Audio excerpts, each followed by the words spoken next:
Hello all. ఇంటికైతే మా అన్నయ్య ఇంకా వదిన వాళ్ళొచ్చిర్రు.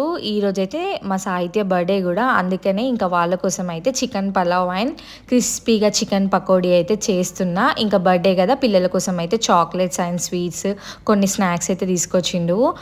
వావ్! అసలు chicken pulao and chicken pakodi smell మాత్రం అద్రిపోయింది. నాకైతే ఇంకా నేను ఫుడ్ తినట్లే గదా! ఆ స్మెల్‌కైతే ఫుల్ టెంప్ట్ అయిపోయినా.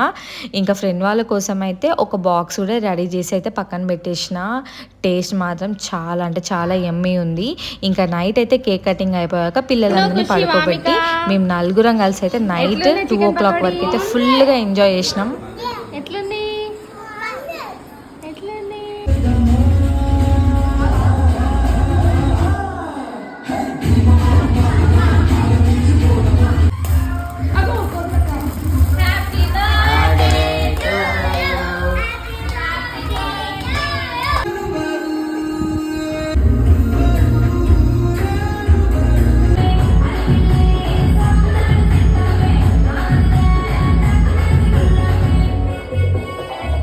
ఫుడ్ అదిరిపోయింది. డాన్స్‌కైతే తిరిగేలేదు. కేక్ కటింగ్ అయ్యాక నైట్ 2 వరకైతే నాన్ స్టాప్ ఫుల్ హంగామా అంతే. మొత్తానికైతే సాహిత్య బర్త్‌డేనైతే ఇలా ఎంజాయ్ చేసాం. నచ్చితే మాత్రం సబ్స్క్రైబ్ చేయండి. బాయ్.